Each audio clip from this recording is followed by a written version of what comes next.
This is exactly right. If you're thinking about your bra all day, you're probably wearing the wrong bra. If you're ready for a bra that's designed to support you, not distract you, there's Honeylove. Honeylove is an independent, female-founded brand with products designed by women who actually wear them. Treat yourself to the most advanced bras and shapewear on the market. Use our exclusive link to save 20% off Honeylove at honeylove.com/MFM. That's honeylove.com/MFM. After you check out, they'll ask where you heard about them. Please support our show and tell them we sent you. Experience the new standard in comfort and support with Honeylove. Goodbye. Hey, everybody. Here's the thing about other home security systems. They're all designed for after the window breaks, after someone's inside, after you get the notification, after the police come. SimpliSafe is the first system designed for before, stopping a break-in before it even begins. That's right. Unlike traditional security systems that only alert you after a break-in is already underway, SimpliSafe is designed to help prevent the crime before it starts. Their cameras can detect suspicious activity at the perimeter and alert live U.S.-based agents. Then SimpliSafe's agents assess the threat, intervene, speak through the camera to scare off the intruders, and call for 911 dispatch. That's right, and SimpliSafe has been protecting your world for 20 years, everybody. So celebrate their anniversary and save 60% on your new SimpliSafe system at simplisafe.com/stuff. That's 60% off, you guys, at simplisafe.com/stuff. Plus, when you order, write in our show name and the How Did You Hear About Us survey to let them know that we sent you. Don't forget, there's no safe like SimpliSafe.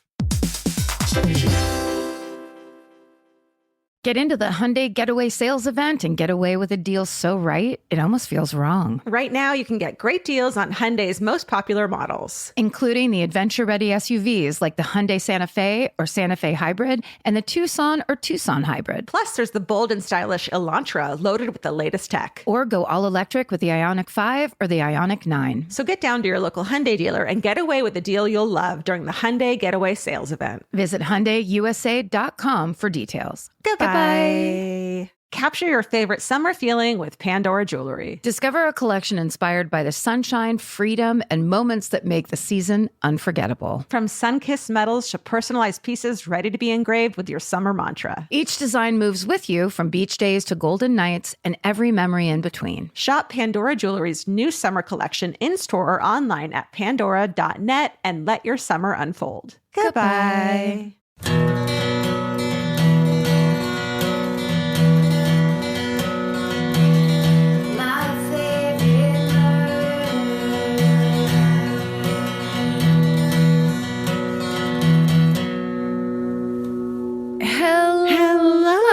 And welcome to My Favorite Murder. So this is very exciting for us. When you hear this, we're about to do our first live show after 6 years. We'll be doing 2 of them in Denver. I can feel my nerves from the future and Denver.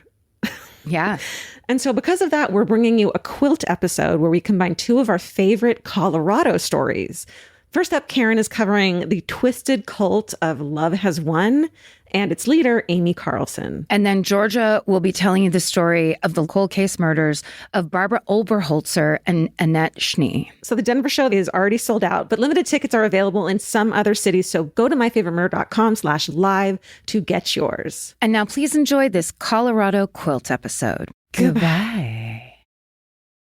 Buying clothes is easy. That's why everyone's always doing it. But finding clothes you actually want to wear is the hard part. Get all your favorite elevated essentials at Quince. Quince specializes in effortless, high-quality essentials like ultra-soft organic cotton and premium Mongolian cashmere sweaters. They're beautifully tailored and built to last. And it's not just apparel. Quince also brings that same everyday elevation to everything they offer, from hotel-quality bedding and bath to kitchen staples, essentials, and thoughtfully designed furniture. They work directly with ethical factories, so you're paying for quality, not brand markup. It's so true that they have wonderful items that aren't just clothes. I have like 3 of their 100% mulberry silk pillowcases. I've bought throws from there. I've bought bedding from there. And it is just as great quality as their clothes and super affordable. Upgrade your everyday. Download the Quince app for app-exclusive offers or go to quince.com/MFM.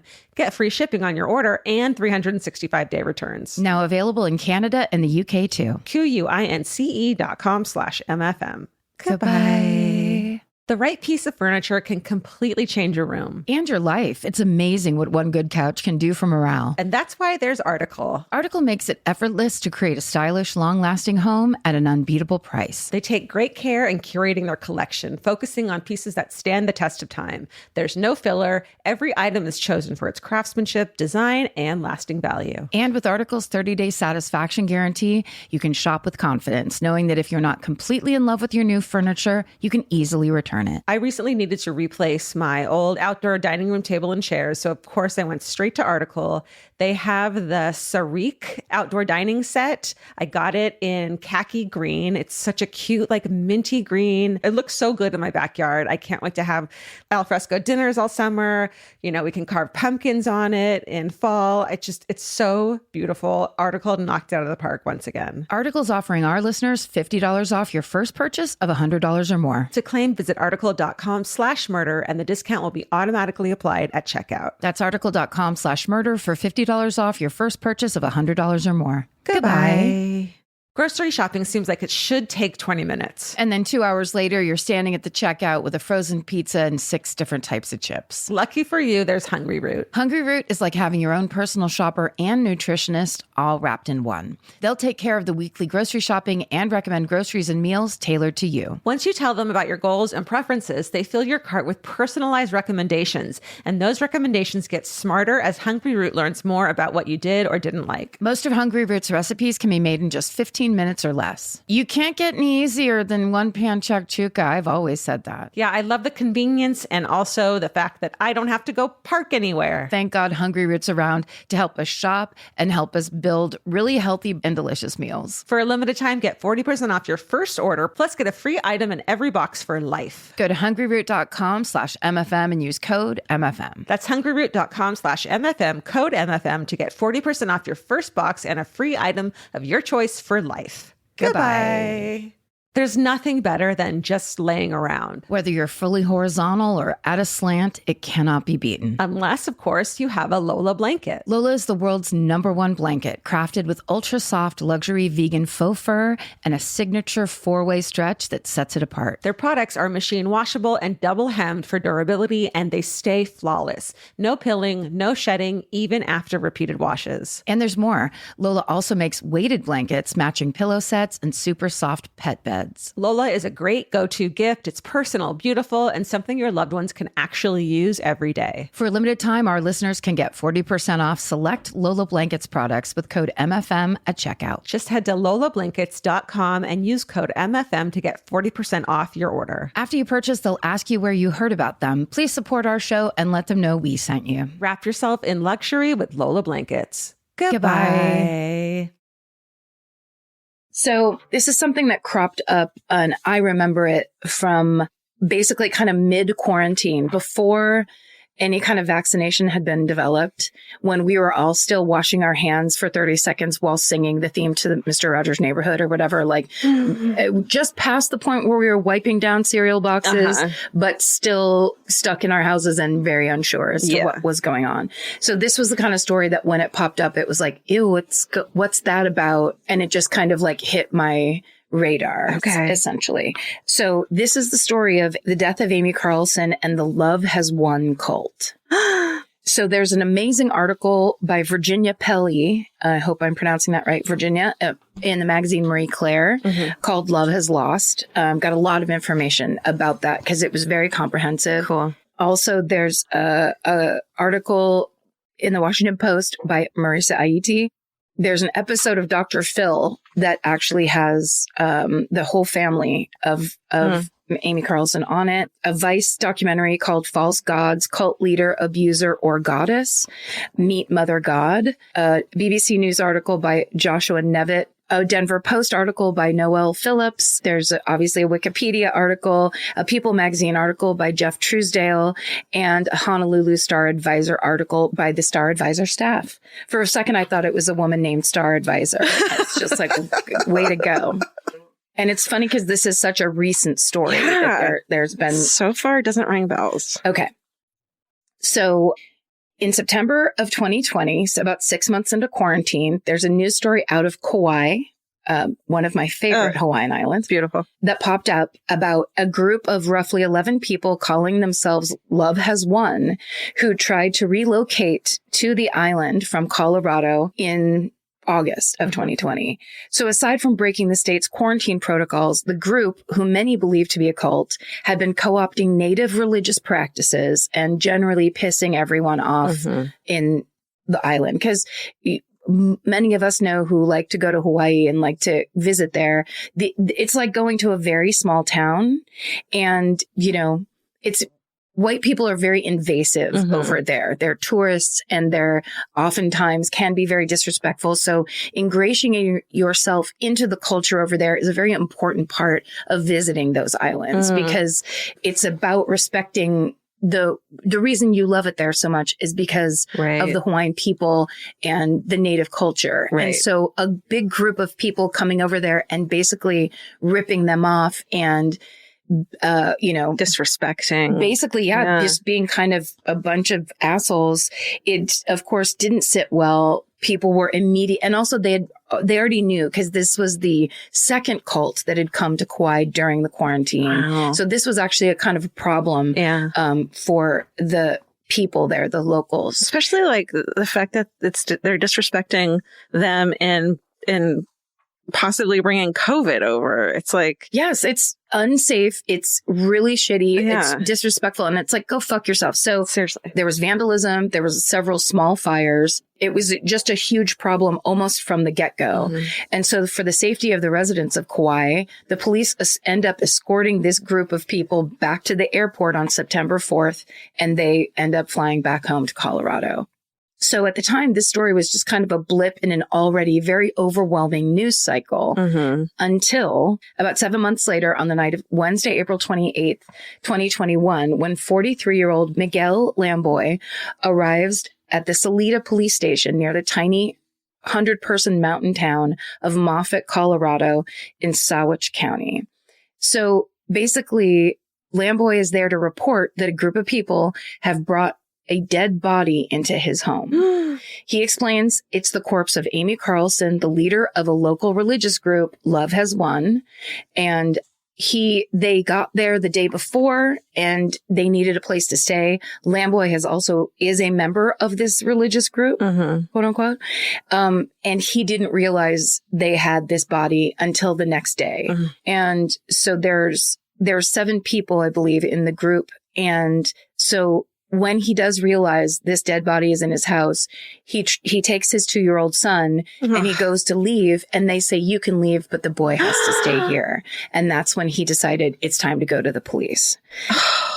So the local police are well aware of this group. Many locals have claimed it's a cult, and the Sawatch County Sheriff's Department was quoted as saying, quote, they've received many complaints from families saying that the group is brainwashing people and stealing their money, and that from all over the country, not just in the area.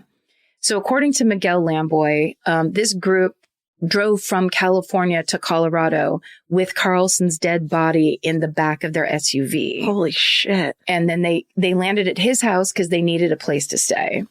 So the police are granted a search warrant for Lamboy's house, which they execute at around 11:50 that night. And they find this group of 7 people, as well as the dead body as Lamboy had described to them. But the body is in an even more disturbing state than they had imagined. In the back bedroom, police discover what appears to be a mummified corpse with gray skin wrapped in a sleeping bag lying on a bed. Her teeth are showing through her lips, her eyes are missing, and her eye sockets are painted with glittery makeup. Oh my God. The whole body is wrapped in Christmas lights. What? And a shrine has been, she's basically surrounded by a shrine of trinkets and different lights. How do 7 people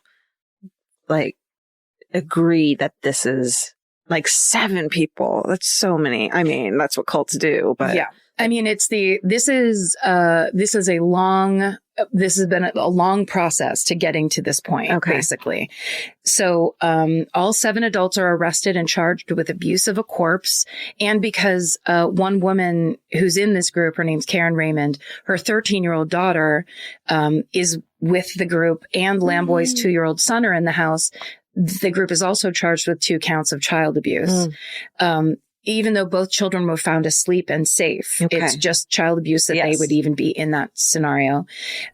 So Raymond's daughter's taken into social services custody after the mom's arrest. Lamboy's 2-year-old son is returned to him after the search of the house is finished. So when the coroner inspects the body, it's so decomposed that fingerprints can't be taken. And it leads him to believe that Amy Carlson must have been dead for at least a month, if not longer.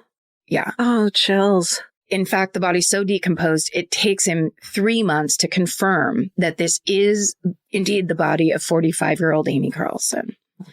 So over the weekend following the raid, other members of the Love Has Won group post a video on their Facebook page about their leader's death, saying that she has ascended to the 5th dimension.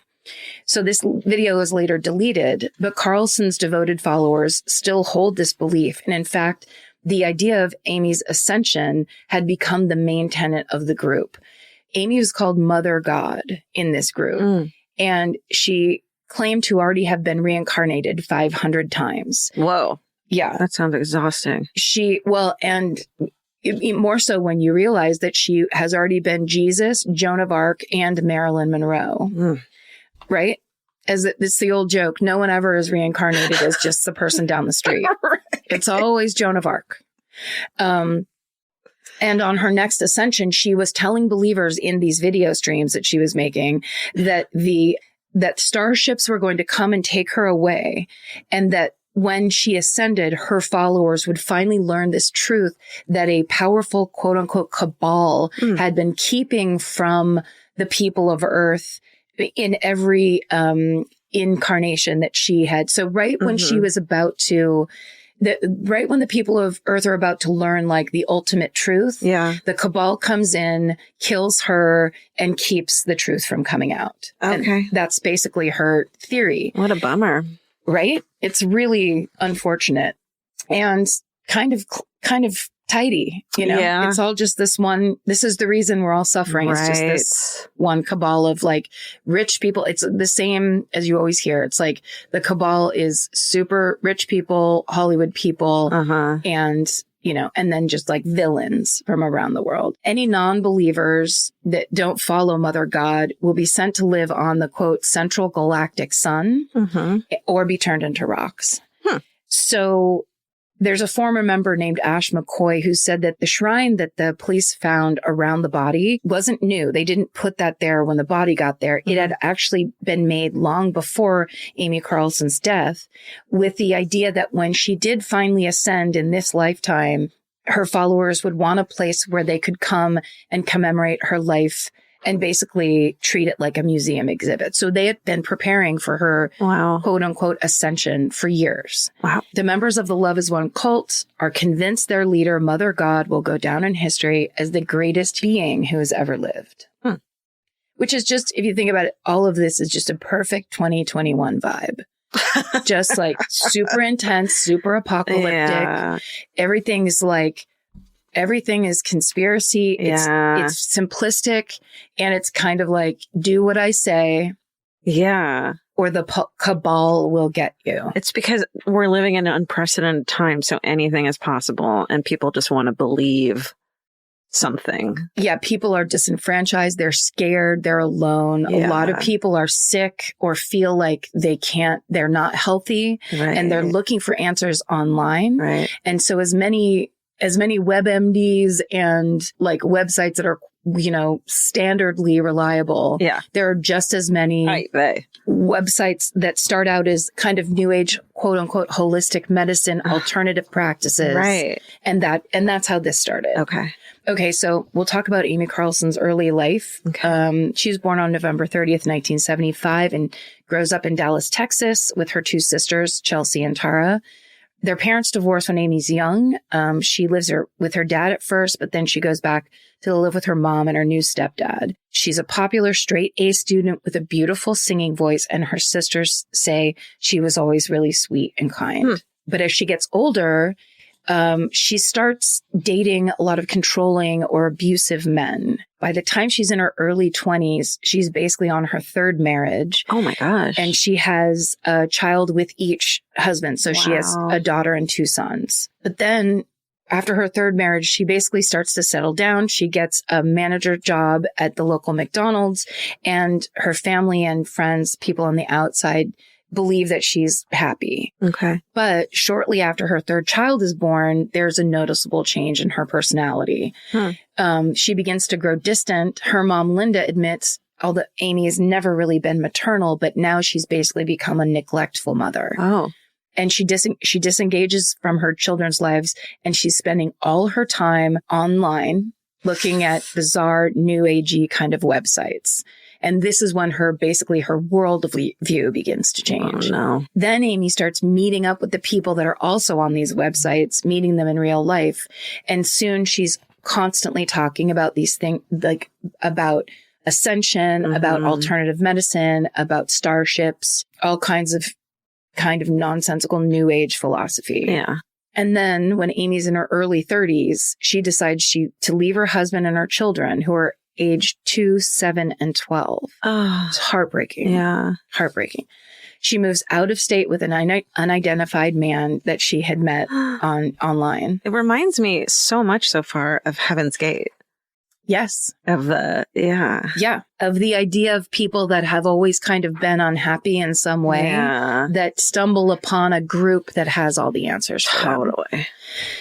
Yeah. So she moves out of state. Her family tries to contact her. She doesn't ever respond. She basically cuts herself off from her family completely. Oy. They're convinced Amy's new boyfriend has tricked her into joining a cult. But when she finally reemerges and they see her again years later, she's the one that's leading the cult. Oh, twist. Yeah. So the man Amy ran off with called himself Father God and convinces Amy that she's Mother God.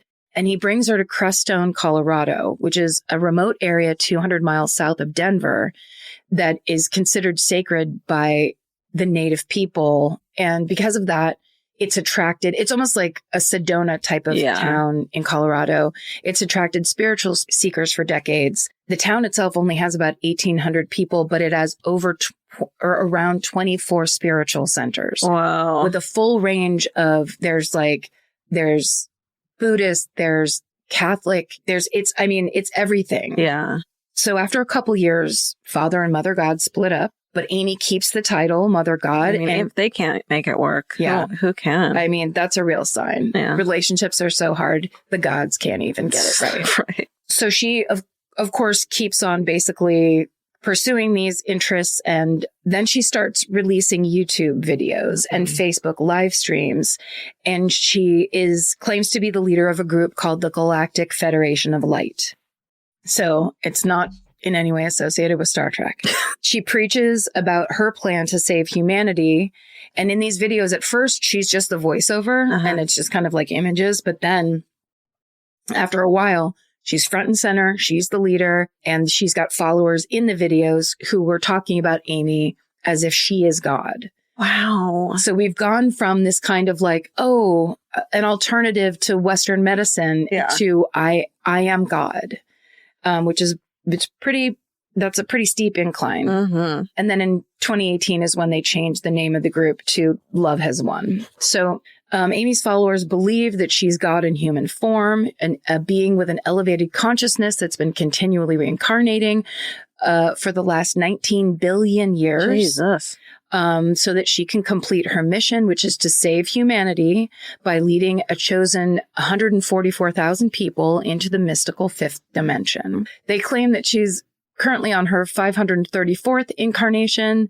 And she also claims, very strangely, after Robin Williams dies in 2014, that she has a direct spiritual connection with him.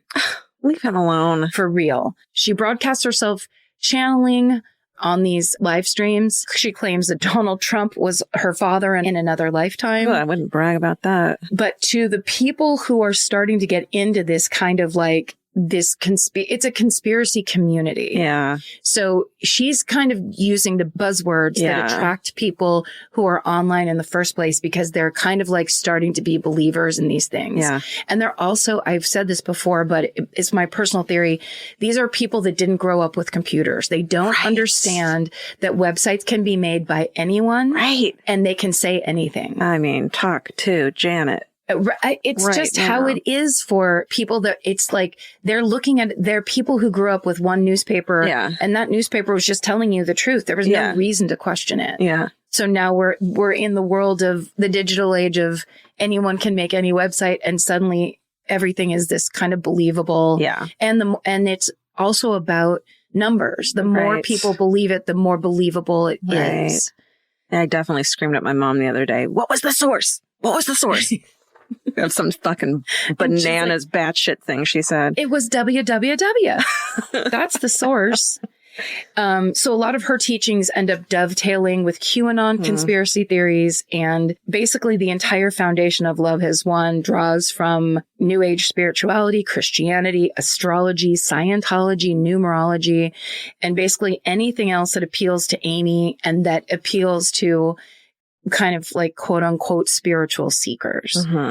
She claims to have lived in the magical ancient land of Lemuria. She claims the lost city of Atlantis is real, but sunk from an explosion that took place after a certain technology was stolen, and that her and her followers must fight an everlasting war against the cabal. And that's all the same. That's kind of same theme that comes up all the time, is that it's people declaring this small group are the pure, they're the noble, they're their heroes of the story. And that basically whoever they decide, Hollywood, rich people, whoever, believable, believable theories, but it's like, but that these people are then whatever they decide and that they're trying to attack them. They're trying to kill them. They're trying to squash the truth and keep the world in darkness, essentially. So there's anywhere from 12 to 20 followers who actually live with Amy, like in a commune between Colorado, California, Oregon, sometimes Florida. They wind up, basically they come back to that area in Colorado on 2 pieces of land, one ranch house in Salida, and then this mobile home in Moffett. These 2 places become the home base for the group. So essentially, how it goes is every day at 6 a.m, Amy and her followers begin about a 3-hour live stream. In the beginning, the videos are about energy, connecting with spirit, essentially new age stuff that's like lots of people ascribe to, and that isn't in any way destructive. Then they start talking a lot about frequencies and about, negative versus positive. It's that kind of thing. Then basically the videos devolve into these outlandish concepts about the cabal and, them being hunted and all of that. There's 2 young women in the group that serve as basically hosts at the top of the show, and their group names are Archia Hope and Archia Aurora. And they're like young, kind of beautiful women who it's good marketing, basically. They're hosting this and talking about the tenets of these beliefs, but they get into some stuff that's like incredibly fucked up. They start talking about like basically the pros of Hitler. I knew it. I knew. I just pointed at myself because I was like, they were like, they were anti this and that. I'm like, say Jews. Like, come on. Well, that's the thing is they're basically kind of floating the idea of being Holocaust deniers and then floating the idea of maybe that Hitler's intentions were better than, it's all that shit. Yeah. And basically they preach Amy's God status, her plan to save humanity, and they start offering these things called spiritual surgeries. So that's like a virtual healing session with Amy. It costs $88. She does spiritual surgery on you and claims that she can cure everything from addiction to cancer, saying that her words and her hands have strong healing powers. So this is where they get people who are sick. People who have gone to doctor after doctor of like a typical Western medicine and haven't been cured, right, or been told that it's all in their mind, or they've been treated poorly by traditional doctors, and they're on here looking for other stuff. So in the beginning, that idea, and sometimes it really is just that mental thing of somebody going, I can spiritually, surgically cure you over the internet, and just the idea of that there's a solution, and it's $88 is very alluring to people. Yeah. Then you're coming in with, and while we're here, maybe we'll talk about how the Holocaust wasn't real. I mean, they're playing upon people who are already like at low points and weak points of their lives. Right. So as insane as that seems, Love Has Won's Facebook group climbs to about 20,000 members. Holy shit. And their YouTube channel gains nearly 10,000 followers. And their videos have like 1.5 million views. Oh my God. So people are watching. We don't know how they're watching or what their approach is, but it's being seen. There's lots of fan engagement. Viewers communicate with each other in the comment sections, and Amy and her followers answer questions or give shout outs to people who are commenting in the live streams. Plus, of course, this is a crucial element of it. Money is pouring into the group in the form of donations made out to either Love Has Won or Mother's Joy. So throughout the duration of this group, Love Has Won, they see a rotating cast of father gods who partner up with Amy. But the most notable is the most recent, Jason Castillo. He joins Amy in mid-2018 when the group changes its name to Love Has Won. It's uncertain how he and Amy have met, but what is certain is his criminal record. His rap sheet lists charges for drunk driving, breaking and entering, and child neglect. So after his arrival, things on the commune go from bad to worse. Members are only allowed to sleep when Mother God sleeps. So they're usually limited to maybe 4 or 5 hours a night. They're always forced to rise at 5 a.m. The live streaming starts at 6 a.m. every single day, and they usually last 3 hours. They're also not allowed to sit for very long. No. So the whole thing is leading to exhaustion for everybody. Totally. And here's the other one. They're underfed. Right. So Carlson claims that eating too much is a symptom of our rampant ego, which Amy claims stands for edging God out. They're only allowed to get small amounts of food that are donated from local food banks, and no snacking's allowed. So they basically... I'm out on so many levels. I can't do any of it. I'm all about that ego.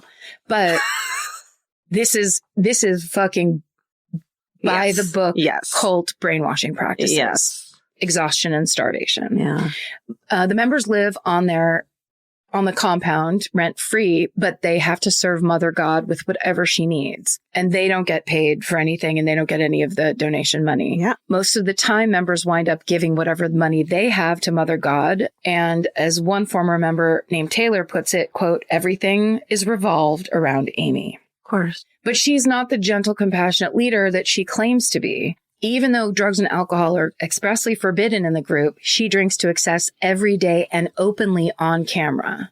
What? Yeah. So this is a real, like, we're watching, this really parallels the Synanon story. Oh, yeah. Where the leader who starts out with these really lofty goals about helping people, it slowly slides into saving humanity, which slides into I am God, which goes right along with some kind of substance abuse. Yeah. So when Amy's sober, she puts on a warm, kind facade, but at night, she launches into drunken, curse-filled tirades on the live streams. Holy shit. And on one, she shouts into the camera, quote, spiritual ego whores die. If you're not connected to me, you're out. Damn. So it's turning. Yeah. I feel so bad for her kids back at home. Like, they have to be explained where mom is. And like, it's so sad. It's so sad. It's a lot of victims here. Yeah. She also starts calling the followers atoms, ATOM, like an atom. And there's one live stream where he brings her meatballs for dinner, but she asks for chicken parmesan. So she starts screaming, my vision was chicken parmesan. So the fucking atoms turn around on me and get me meatballs. I didn't say meatballs. I love meatballs, but I didn't fucking say that chicken parmesan. She's just like flipping out. What the fuck? And recording it. Like, that's why. You want to hide that behavior. You would think. Also, Father God, he also gets in on it. He can be seen getting into Robertson's face and glaring at him with rage and chastising him. while Robertson hangs his head in shame. So he got the order wrong and he's just being attacked by Mother and Father God. Oh my God. You know, the way the Lord you've always heard about. There's also a thing where there's on video, they give a 2-year-old child a timeout by putting it in a closet and screaming at the child and saying that that normal people, their child rearing is programming. And it's basically society that's the cult. Love Has Won is the only same group of people. That's gotta be it. Okay, so around that time is when they try to go to Kauai. They basically get kicked out real quick. So they come back and then, so they start pushing these holistic health products. They make a thing called plasma coasters, which, quote, act as receivers and transmitters with the ability to neutralize harmful energy. And you're supposed to put them in glasses of water. They sell for $66.66. What the fuck? Sounds like a shrinky dink or something. Yes. What were those sea creatures you'd put in water? Oh, sea monkeys. Sea monkeys. They also are big on colloidal silver and gold supplements. Those were big. Colloidal silver was huge for a while. So basically they sell their own version of it. Of course they do. Yeah. And they claim that it can cure COVID. Oh my God. They end up getting a letter from the FDA saying you have to stop claiming this. You have to stop selling these products. And they don't. They're not available anymore. So some of their other terrible medical advice, their holistic alternative medical advice, they say that turmeric cures diabetes, that lemon and baking soda cures cancer. And they actually tell people that it's a myth that staring into the sun makes you go blind. Oh no. Yep. They say that you need to stare into the sun to receive healing, quote unquote, light codes, and that it, quote, burns away the darkness inside you. Yeah. They also tell people that you don't have to worry about having heart attacks because it's just your heart expanding. No, it's okay. It's not. So it's just a bunch of super dangerous and very crazy, like basically personal theories and creative writing that they're now telling people is like the medical truth. Yeah. Okay. Dangerous. Basically, she's gone so far off the rails that her family goes on to Dr. Phil in September of 2020 to try to get her to basically be like, this, you have to come out of this. This is a cult. This is brainwashing. And her sisters and mother are there and they're all really worried about her. Dr. Phil confronts her about how she's not a peaceful being. They show the videos of all her cursing and confrontation. Oh, God. She claims that one of the reasons is she's been raped several times and that her house was burned down and that she's basically grown weary of it all. But essentially it just is kind of like, it doesn't make a difference. And it's an ineffectual way to kind of try to break this person out of the cult.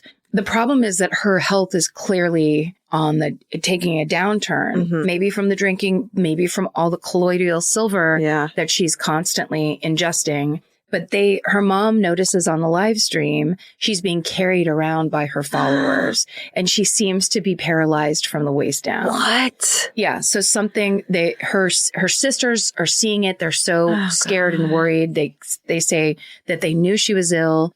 She looked weak and frail and that she was kind of turning a gray blue from how much colloidal silver she was ingesting. Do we know, like, is that not good for you now? Like, do we know that now, or it's just large quantities? I have no idea, but if she was ill and they were saying this is what's going to fix you, then large quantities of anything like that. But I'd hate to say anything about colloidal silver, not knowing. During a live stream on October 15th, 2020, 2 of her followers admit Amy has expressed a desire to see a doctor, but they refuse to take her. And they say, there's moments when mom has asked us to take her to the hospital. Nope, there's no way. We know how a hijacking works. What? So the hijacking is this idea that right as when she's about to ascend, the cabal comes in, kills her, and represses the truth. So they're basically like, you can't go to the hospital because it's a hijacking. So all of her own crazy theories are now turned against her. And her followers are basically like becoming the ones in charge. Wow. The last time an outsider confirmed seeing Amy alive is on April 10th, 2021. She's in California. She gets a visit from her landlord, and he sees that he thinks she's dying. Yeah. Like, she looks so bad. The members say she has cancer, but she hasn't gone to a doctor, so there's no official diagnosis or records of that anywhere. It's just what the followers say. So her mother calls the authorities in California asking to do wellness checks, but every time they go to where the followers and Amy are, they turn the police and the ambulances away. Then on April 16th, 2021, a photo is posted in one of the Love Has Won private chat rooms of Father God holding a very frail, incoherent looking Amy in his arms. And it is unclear if she's alive or dead in the photo. Okay, so her cause of death is as yet to be determined. Because of the lack of medical records and because of the state of the body when the coroner got it. Yeah. Charges against 4 of the 7 members that were arrested on April 28th have been dropped, including those against Father God, Jason Castillo. Saguache County District Attorney Alonzo Payne tells Dateline, our office looked at all the documents and everything that was provided, and from our perspective, the allegations could not be met beyond a reasonable doubt. Yeah. Charges against the remaining 3 members are still pending. The group that existed under the name Love Has Won has since disbanded, but many of its members have splintered off, and they continue preaching the same ideas under different names. And all the shops that sold products have been shut down. But Lamboy's opened a new nonprofit that basically gets them out of paying taxes. So any of the money that goes there, they don't have to pay taxes on it. They now have one of the groups that still live streams they have a tapestry with a photo of Amy on it that's like behind them in the shot. Some of them are still selling etheric surgeries, like the way that Amy did spiritual surgeries. Those are $55.55 for 30 minutes. No, discounted. And they're described as your ticket to heaven. For the people who have escaped Love Has Won, their search for spiritual fulfillment continues, but now with a much more cautious approach. A former member who goes by the name Sarah, that's not her real name. She's scared of retaliation. She says, Amy took a lot of spiritual teachings about vibration and energy that are on the right track, but she hijacked them and said they were hers. I still believe there's truth in those principles, but I'm working on taking Amy out of them. And essentially, that is the very strange, bizarre death of Amy Carlson and the story of the Love Has Won cult. Wow. I want to find out how she died eventually, right? Yeah. Well, I mean, sounds like whatever sickness she had, there was never any, like, they were just doing holistic practices and no one there. So she could have gotten pancreatic cancer. Yeah. Or something that's quick and awful and just ravages your body. And then she's just taking colloidal silver or drinking. Right. Or liver cancer, maybe. Horrifying. So fucking wild. I know. Wild. Great job. So crazy. Thank you. I know. Sorry that was so long. But it's like there was so much. It's just the weirdest thing because I remembered it. I remember seeing the story and I think people posting about it on Twitter. But it was just at that point in the pandemic where I'm like, no, only comedies. I can't do this. Like, I don't want to know. I can't look at this. I mean, it's wild that in the middle of a pandemic that everyone's freaking out about, you could have such an, like, outside wild story. Yeah. It's like, didn't everything stop? Didn't everyone's life stop? Right. Why didn't you just...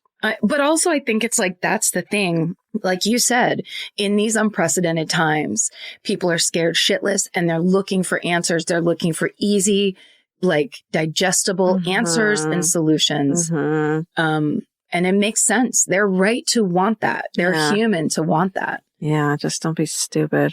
Just like I don't know. Yeah. Well, here's the thing, there's very clear, they say in cults, it's like, if it's one leader, you're not allowed to contradict. You're not allowed to take in outside information. You cut yourself off from your family. Like there's a whole thing of like, are you just, is it just a group of people who are like-minded spiritual seekers? Right. Or are you basically being indoctrinated? Yeah. And those are the things where it's like, if basically there's one person, they're God, they have all the answers. And the rules are theirs to make alone. And suddenly the rules become about you serve me. Yeah. chicken parmesan. Wow. Yeah. Well, let's keep an eye on that one. Yeah. Yeah. Good job. Thank you. There's nothing better than just laying around. Whether you're fully horizontal or at a slant, it cannot be beaten. Unless, of course, you have a Lola blanket. Lola is the world's #1 blanket, crafted with ultra-soft luxury vegan faux fur and a signature 4-way stretch that sets it apart. Their products are machine washable and double hemmed for durability, and they stay flawless. No pilling, no shedding, even after repeated washes. And there's more. Lola also makes weighted blankets, matching pillow sets, and super soft pet beds. Lola is a great go-to gift. It's personal, beautiful, and something your loved ones can actually use every day. For a limited time, our listeners can get 40% off select Lola Blankets products with code MFM at checkout. Just head to lolablankets.com and use code MFM to get 40% off your order. After you purchase, they'll ask you where you heard about them. Please support our show and let them know we sent you. Wrap yourself in luxury with Lola Blankets. Goodbye. Summer means a whole new world for your feet. They're walking more, sweating more, and going barefoot all day long. For summer feet that need real comfort, there's Bombas. Bombas has a whole line of sport-specific socks for golf, yoga, the gym, and every kind of runner. They also make soft, supportive compression socks that are especially great for summer travel. Bombas sandals and slides are made from super lightweight, cushy, waterproof EVA foam, so they feel incredibly comfortable. And the best part? For every item you buy, Bombas donates an essential clothing item to someone facing housing insecurity, with over 200 million donations and counting. I wore my Bombas compression socks on the plane ride to and from Italy. And listen, I'm a girl of a certain age at this point. It needs to be done. And I felt so comfy and so secure with my cute little Bombas socks. So head over to bombas.com/MFM and use code MFM for 20% off your first purchase. That's BOMBAS.com/MFM, code MFM at checkout. Goodbye. Capture your favorite summer feeling with Pandora Jewelry. Discover a collection inspired by the sunshine, freedom, and unforgettable moments that make the season so special. Whether you're planning a weekend getaway, gathering with friends, or simply soaking up every sunny day, Pandora Jewelry offers meaningful pieces designed to celebrate your unique story. From sun-kissed metals that catch the light beautifully to personalized pieces ready to be engraved with your summer mantra, every detail is crafted to help you express yourself with confidence and style. Explore charms, bracelets, rings, necklaces, and more, thoughtfully designed to complement every adventure and occasion. Each design moves with you, from beach days and road trips to rooftop dinners, golden nights, and every memory in between. Layer your favorite looks, mark life's meaningful moments, and create lasting reminders of a season you'll never want to forget. Find the pieces that reflect who you are and where this summer takes you. Shop Pandora Jewelry's new summer collection in-store or online at pandora.net and let your summer unfold. Goodbye. This podcast is brought to you by Squarespace. Every successful small business starts with someone saying, I wonder if people would actually buy this. Squarespace gives you everything you need to find out. From consultations to events and experiences, you can showcase your skills with a customizable website designed to attract clients and grow your business. With Squarespace's collection of cutting-edge design tools, anyone can build a beautiful, professional online presence that perfectly fits their brand or business. Get paid on time with professional invoices and online payments. Plus, streamline your workflow with built-in appointment scheduling and email marketing tools. Head to squarespace.com/murder for a free trial. And when you're ready to launch, use offer code MURDER to save 10% off your first purchase of a website or domain. Goodbye. I'm going to tell you a story that I found during one of my many late night cold case news scrollings that piqued my interest and is going on right now. And there's a recent twist to it. So the sources I used in today's episode are The Guardian, by an article by Richard Luscombe, the Unsolved Mysteries fandom page, which is really cool, the Rocky Mountain Cold Case website, a UPI article, a New York Times article written by Maria Kramer, a 9 News article by Matt Jablow, and a Fox 31 News article by Evan Krugel. Okay. So, have you ever heard of Breckenridge, Colorado? No. Okay. It's a former mining town dating back to the gold rush. It's at the base of the Rocky Mountains, about 80 miles from Denver. So like a cute little quaint ski resort town, lots of beautiful old buildings, breweries, you know, like nice restaurants, an art scene, small, cool little town. So on the evening of January 6, 1982. 29-year-old Barbara Jo Oberholtzer, whose nickname is Bobby, I'm going to call her that from now on. She is at a Breckenridge bar with some friends celebrating a promotion at work. A little before 8 p.m., she decides to leave early and head back to her husband, named Jeff. Instead of getting a ride back with her friends, who are leaving a little later, she decides to hitchhike, which, of course, is totally normal at the time. Everyone hitchhikes around town. And the area is known for being a popular ski resort. So there's a lot of rich tourists, but the people who live in town, a lot of them can't afford their own car. So hitchhiking is the norm. Bobby has a couple rules she follows. When she hitchhikes, she doesn't get into cars with two men in there, and she won't get into vans. So hitchhiking is super normal, but everyone's still a little aware of that it's dangerous and are still careful about it. But by the next morning, she's not home. And so Jeff, her husband, tries to file a missing persons report. But, you know, as it was in the 80s, you can't file one for an adult. It's too early. She probably just fucking spent the night at a friend's house, sort of a thing. Right. However, and so he goes out with his friends trying to find her. They can't track her down. But the next day at around 3 p.m., a farmer who lives 30 miles outside of Breckenridge finds Bobby's license, gets a hold of Jeff, and he comes out to pick up the license. And on his way, he spots something in a snowy field, and he finds it's Bobby's backpack, his wife's backpack. Mm. So he also finds a blood-spattered wool glove and some tissues that are also covered in blood. And also found there is a woman's orange bootie, like an orange sock, like snow bootie, that doesn't belong to Bobby. Jeff and his friends start searching for Bobby, and 2 hours later, 10 miles south of Breckenridge, they find her body. 15 miles from where her backpack was recovered. So almost like someone scattered her, possessions after leaving the body. Police find a pair of 18-inch zip ties tied to one of Bobby's wrists, meaning they think someone had tried to bind her, but she maybe got away before they were able to bind both wrists. In the parking lot of the bar that Bobby had been in that night, police find her key ring, and there's also this like metal hook on the key ring that her husband had made her as like a defensive tool, just in case she ever got in any trouble. And it looks like maybe she had pulled it out to like try to use it.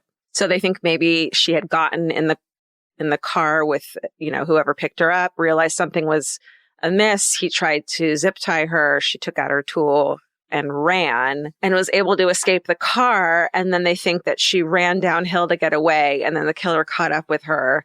And so she had been shot twice. So they think that that's how she was stopped when she was running away. And then she died a short distance away of blood loss. Mm. Then law enforcement gets word that very same day, the day before, that Bobby had gone missing, another young woman had also disappeared from Breckenridge. And this is a small town of about 1,000 residents. So this is like 2 women in one day. That is very odd. Mm-hmm. So at around 4:45 that day, a 21-year-old woman named Annette Schnee, who was a cocktail waitress, had been hitchhiking home after running some errands, but Annette didn't make it home. There's no trace of her until 6 months later on July 3rd, when her body is found by what is called like a young boy or a youth, which always is terrible. Yes. While he was fishing. It's an isolated mountain area where she's found in what's called Sacramento Creek, 20 miles south of Breckenridge. Annette's body had been well preserved because of the freezing temperatures, and the medical examiner is able to determine that Annette died from a gunshot, same as Bobby. She's wearing both shoes, and on one of her feet is an orange bootie. It's the same as the one found at Bobby's scene, so clearly they're connected. Yeah. Police speculate that the killer had murdered Annette first, and then hours later picked up Bobby and murdered her, and then had discarded the belongings between the two scenes. Mm. And so the orange sock must have somehow been mixed up by the killer and accidentally discarded. Also in Annette's possession is one of Bobby's husband, Jeff's, business cards. Oh. Right? Yeah. So, of course, Jeff immediately becomes the top suspect. Law enforcement questions him about Annette. So at first he denies knowing her at all, but then he sees a picture of her on the news later and goes back to law enforcement. Is like, yeah, I actually do know her. I've met her once. He said he had picked up Annette once while she was hitchhiking and given her his business card of his appliance repair shop after she mentioned needing something fixed. Mhm. So, like, fucking coincidence. With a capital C. Right? Of course, he denies any involvement in her disappearance or in his wife's death. He takes a polygraph test and passes, apparently has an alibi for the night, but it's sketchy. And of course, law enforcement consider him their top suspect, but aren't able to collect enough evidence to charge him. The case goes cold and becomes the area's like biggest, most enduring cold case. Okay. Fast forward about 7 years. Retired Denver homicide detective Charlie McCormick, he gets burnt out on the Denver homicide scene. It's too stressful for him, so he finally retires and moves to Breckenridge. He hears about the mysterious double murder that happened on the same day in his new hometown, and because he's a homicide detective at heart, his interest is piqued. Mm-hmm. Over time, he becomes more and more involved in the case until 1989. Annette's family hires him as their private investigator on the case. He chases some leads throughout the years of serial killers in Montana and Idaho, other suspects as well. Later, he volunteers for the district attorney's task force that's opened. He continues to work on the case almost every day for the next 3 decades. And guess how much he charges for his detective services, private detective services for Annette's family? Nothing. $1 a year. Oh. I know. I know. So he's like, I want to do this. It's so symbolic. Well, you know what I like about that is that he clearly wanted to be a homicide detective, but like the culture, was part of why he couldn't do it. Right. But he can do it by himself, independently and separately. And he still wants to be a person that's helping solve those crimes and clear those cases. Yeah. Like as soon as he heard about it in his new small hometown, he's not just going to be like, well, whatever that is, bye. Yeah. He wants to, it's like anyone else who would hear about that and have the interest would be like, I need to know what happened. Yeah. And he's somebody who who has the skills and the availability or the, means to get it done. Totally. So originally, the blood on the glove and tissue found near Bobby's belongings were thought to be her blood. But in the 90s, the blood is tested and results show that the blood actually belongs to a man. So that male DNA is tested against Jeff's, the husband of Bobby. It's not his DNA. Oh, wow. And so as a result of this and other evidence, including several alibi witnesses, he's eventually cleared as a suspect. So the fact that his wife gets killed on one day and another woman gets killed on the same day and happens to have his fucking business card in her wallet is just a coincidence. It's literally and truly just a coincidence. How fucking bananas is that? Yeah, that's horrifying. Yeah. And you imagine like so many years, everyone in town thinks she fucking did it. Well, and also it's that thing of that is in those cases that it's one thing like that it, even if it's not enough evidence to prosecute, it just is enough evidence to change everyone's mind about you. Totally. Totally. And it would be hard to explain that where it's just it's not out of this realm of possibility that everyone would think he's guilty. It totally makes sense. Yeah. So unfortunately, the male DNA is not in the criminal database, so the case goes cold again in the 90s. Police look into several different suspects in the case. One is a cab driver named Thomas Edward Luther, who in February 1982 in Breckenridge had picked up a hitchhiker and had raped and assaulted her. And while in jail, he allegedly bragged about being responsible for the murders. And according to his girlfriend, he didn't come home on the night of the murders. And then another suspect named Tracy Petroselli murdered his fiancée in 1981 and went on a multi-state crime spree. And during this crime spree, he stayed at the Holiday Inn where Annette worked. Oh, wow. So another fucking crazy coincidence. Neither suspect's DNA matches the evidence from the crime scene. All right. So 20 years later, in 2018, authorities decided to go the forensic genealogy route in hopes of finding a DNA match. So the company United Data Connect finds 12,000 people who are a possible match to the DNA profile that's on the glove and the tissue. and private investigator Charlie McCormick, who's now 80 years old and still on the case. Ugh. I know. And he's like, the photo of him, he's like salt of the earth grandpa. Sure. So he and his team start going through the 12,000 people. Like, genealogy can only get you so far. You still have to do the groundwork. Groundwork? Footwork. Yeah. Thank you. But it's the same. Your feet are on the ground. That's right. They have to be. Pick one. So the team reaches out to a ton of people who make sense in those 12,000 people, and they all agree to give DNA. And so finally, after a year of searching, the team finds a direct match to whoever the killer is. So a relative of the killer. Mm-hmm. All right. So I'm going to pivot real quick for another story that made news in the area at the same time as the missing women did. So on January 6th, 1982, same day that the women went missing, at just before midnight, Sheriff Harold E. Bray is on a United Airlines flight to California. As the plane is flying over the Guanella Pass in Colorado, over these mountain ranges, thousands of feet above, the sheriff sees headlights blinking the Morse code signal for SOS. What? He just happens to be looking out the window. He happens to be a sheriff, so he knows SOS, and he fucking sees blinking SOS. Oh my, ew, keep going. Okay. I'm the chills, what did he do? I know. The sheriff tells the flight crew, and they radio the FAA, the Federal Aviation Administration.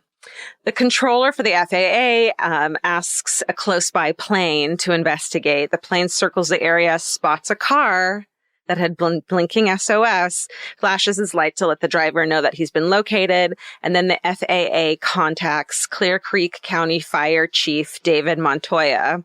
He's can't fucking believe what he's hearing. Yeah. A sheriff in an airplane saw a car on the ground using headlights to signal SOS. He tells 9 News, I thought it was the craziest thing I'd ever heard of. So Dave drives to the top of the Guanella Pass, which has an elevation over 11,000 feet and is widely known to be unpassable during the winter. Again, it's January. Dave finds a truck stuck in a snowdrift, and inside is a 30-year-old local mechanic named Alan Lee Phillips. Dave says, sure as heck, there he was in his little pickup, and he saw me and said, oh my God, I'm saved. It's a small town sheriff.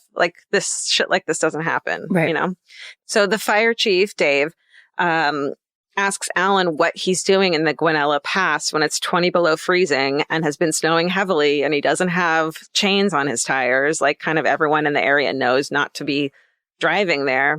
He said he'd been drinking at a bar with some friends and had decided to drive home, which, over the pass, and he'd been drinking, so he thought it was a good idea at the time. The 80s when drinking and driving were an excuse you could tell the sheriff, and would be okay. Right. Alan says that as he traveled over the pass, his truck got stuck. He tried to dig the truck out. It didn't work. He started walking to a nearby ski area, but realized it was too cold. So he got back in his truck, covered with an emergency blanket, and then thought about what to do. He heard the airplane, flashed SOS, and so that, he got miracle. Fucking saved. He would have frozen to death in his truck. Yeah. Quickly. Yeah. Before driving Alan home, Dave, the fire chief, notices that Alan has a, quote, sizable bruise on the side of his face. Mm. When asked about the bruise, Alan says while he was waiting for help, he'd gotten out of his truck to pee. When he tried to get back in, he was blinded by the snow and slammed headfirst into the corner of the truck. The story of this crazy rescue of a man who otherwise would have frozen to death becomes huge news. Well, almost 40 years later, 40 years from the day that the 2 women had been murdered and this guy had been found on the pass, the DNA from the glove and tissue turns out, to none other than that man who had been disposing of Annette's body after he had gone over the pass.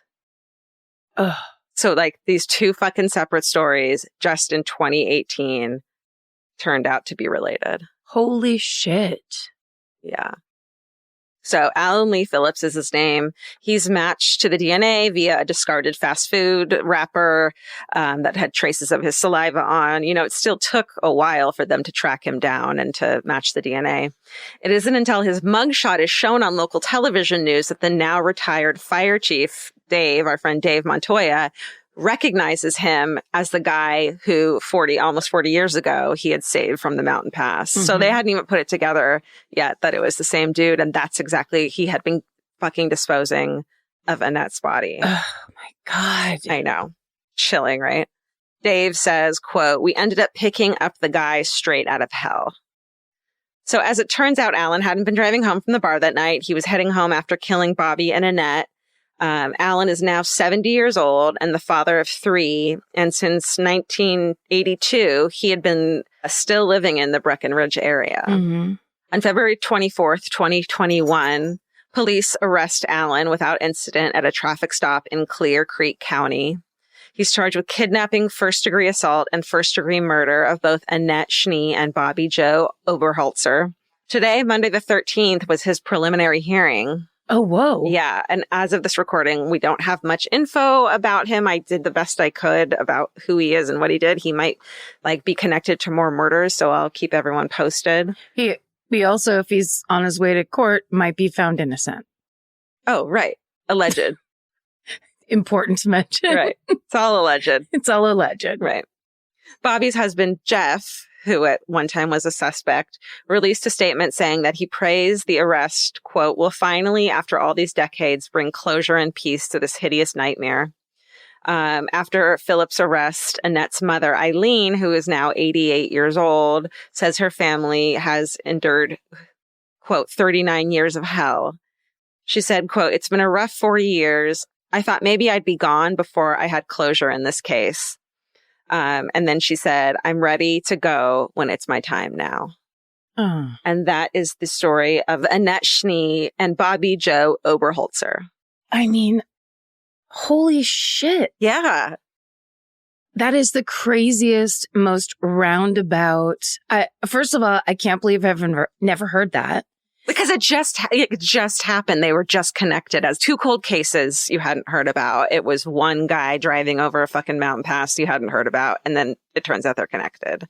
Yeah. I mean, the mountain pass story feels like the kind of weird news story that you would read separately in any way. Yeah. The idea that they're all the same storyline in out of chronological order, right, is mind-blowing. And it's not until this guy sees him on the news that he puts it all together. Fucking 40 years later, I can't recognize someone I met last weekend. But it must have been, well, because it was weird enough as it was, but it must have been very... I mean, it made the news, yeah. Yeah, the event itself, but I'm saying I wonder if that fire chief just had some kind of a vibe of oh, this is interesting and weird and off. Yeah. And whatever. But he's also not a cop. So he's just all right, let's just get you out of here. Yeah. That part isn't really Nothing issue. Suspicious except for the bruise, but that does make sense of how he would get it, right? Sure. Well, absolutely. And that as much as the business card in a dead woman's possessions, you can write that off, or you would have to. And anyone can have a bruise for any reason. Totally. Or one you don't even remember. Wow, that's mind blowing. So if anything comes up, I'll update everyone. Oh, good. All right, that's it. We did our job. We absolutely did. And you guys did yours. Thank you so much for listening. We appreciate all of you. Send us your hometowns. Send us high fives and hellos, whatever you want. Sure. Get in there and, stay sexy. And don't get murdered. Goodbye. Elvis, do you want a cookie?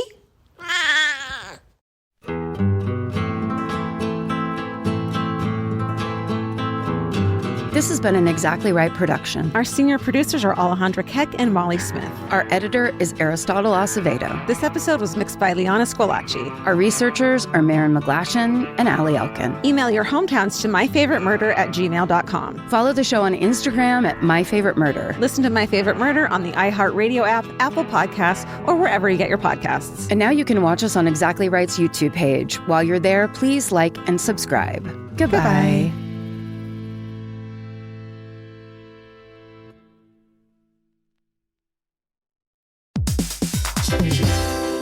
Hey, everybody. Here's the thing about other home security systems. They're all designed for after the window breaks, after someone's inside, after you get the notification, after the police come. SimpliSafe is the first system designed for before, stopping a break-in before it even begins. That's right. Unlike traditional security systems that only alert you after a break-in is already underway, SimpliSafe is designed to help prevent the crime before it starts. Their cameras can detect suspicious activity at the perimeter and alert live U.S.-based agents. Then SimpliSafe's agents assess the threat, intervene, speak through the camera to scare off the intruders, and call for 911 dispatch. That's right, and SimpliSafe has been protecting your world for 20 years, everybody. So celebrate their anniversary and save 60% on your new SimpliSafe system at simplisafe.com/stuff. That's 60% off, you guys, at simplisafe.com/stuff. Plus, when you order, write in our show name and the How Did You Hear About Us survey to let them know that we sent you. Don't forget, there's no safe like SimpliSafe.